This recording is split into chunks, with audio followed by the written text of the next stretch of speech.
Alpine A110 2018 Review. Spoiler alert, the Alpine A110 is the best and most exciting car I've driven in ages. It is all kind of good things, this compact marvel, as refreshing and cheering to drive as a nearly great car which has had its unfulfilled wishes granted without compromise. It's as joyful as finding a Toyota GT86 has been given the power it always wanted, or the latest Mazda MX-5 with seats in the right place and greater roll control. It is like an Ariel Nomad without hypothermia, a Smart Roadster Coupe with a terrific gearbox, a Lotus Exige with lighter steering, a Porsche 964 RS with driveline refinement, or an original Honda NSX with repairable panels. Imagine those "I love that car but" moments, only with the qualifier removed. That's how well Alpine has absolutely nailed this car. Suspension is unique to the A110, two double wishbones, front and rear. Their presence means making everything fit into the car's 1.8-meter width is a pain. Wishbones occupy a fair amount of lateral space, and the engine has to be fitted transversely between the rear set, with the fuel tank sited between the front set. But it's worth the effort, thanks to where the fuel tank sits. Weight distribution is 44/56% front to rear, putting the center of gravity square between the driver's and passenger's respective hips. Tire widths are 205 on the front, 235 on the rear. Wheel diameter is 17 in as standard on base pure models, 18s on alternative Legend cars and this launch edition. There's a 1.8-liter four-cylinder turbo engine that makes 249 bhp and drives through a dual-clutch automatic gearbox to the rear wheels. But why no manual? Two reasons. First, there wasn't the money to do one, and second, there was no guarantee anyone would buy one anyway. So they spent the money making the Getrag DCT better than it is in, say, a Renault Sport Clio. It has wet clutches rather than dry ones, to improve refinement and response. As well as a relatively clean center console. Then, there are paddles fixed to steering column in an interior that is, compared with a Porsche 718 Cayman, for example, what, exactly? Well, lower in perceived quality of materials, if we're being honest. There are more brittle plastics, inevitably, because if you want to make a sub 1,100 kilograms coupe, then them's the breaks. There's a reasonable size touchscreen, and maybe buyers will insist the A110 has its own infotainment system, but frankly I'd prefer a mirror match with the smartphone all buyers will surely have anyway, and which would operate more effectively and save a few quid and kilos.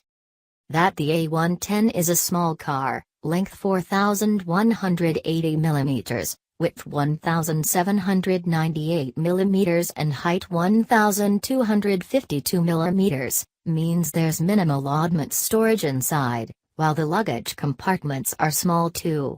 The rear is short because only the metal boot lid, not the glass hatch above the engine, lifts, while the front boot is shallow because the fuel tank sits beneath it. But, hey, you don't complain that a motorbike doesn't have a spare wheel. This is a 1,080 kilograms car, for heaven's sake. Of course it's little. What it isn't, mind, is cramped.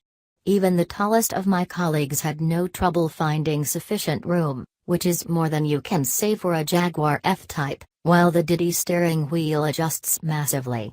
It's pleasing enough and features a button for the driving modes, which, fortunately, don't adjust the way it drives extensively.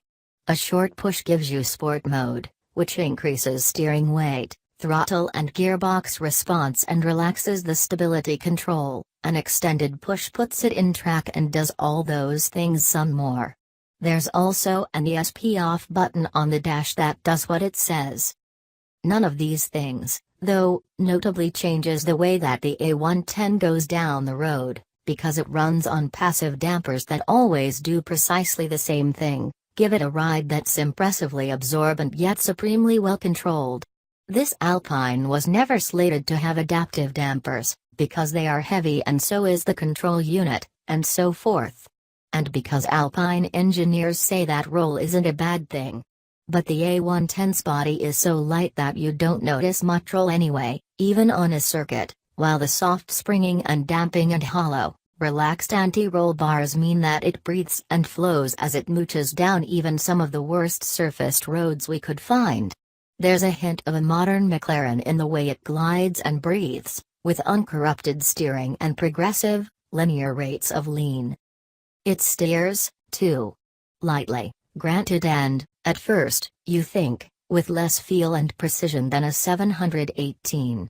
But there is road feel there, and accuracy. It's just more discreetly telegraphed than in a 718, or a GT86.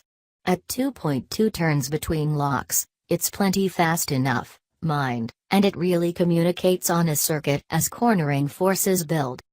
And at all times, the A110 is more agile than any competitor. On the road, its poise and willingness are as natural as they are addictive. Does the car need a limited slip differential?